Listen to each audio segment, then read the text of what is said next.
কয়েকদিন আগেই শেষ হয়েছে অতীব জনপ্রিয় ধারাবাহিক নিম ফুলের মধু। পল্লবী শর্মা একের পর এক সুপারহিট ধারাবাহিক দিয়ে চলেছেন।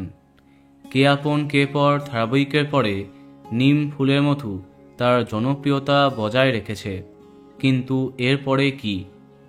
নিম ফুলের মধু শেষ হতেই তার নায়ক রুবেল দাস নতুন ধারাবাহিকে কামব্যাক করেছেন। এবার তার পালা।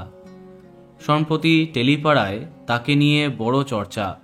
কোনো অফিসিয়াল আপডেট নেই, তবে সামাজিক মাধ্যমে তার নতুন আপকামিং ধারাবাহিক নিয়ে বিরাট বড় খবর উঠে আসছে। সামাজিক মাধ্যমে চর্চা, এবার চ্যানেল বদল করছেন পল্লবী শর্মা। এবার নাকি স্টার জলসায় আসছে পল্লবীর নতুন আপকামিং ধারাবাহিক। তার বিপরীতে উড়ান ধারাবাহিকের প্রতীক সেন। চলো জানা যাক কি কি শোনা যাচ্ছে।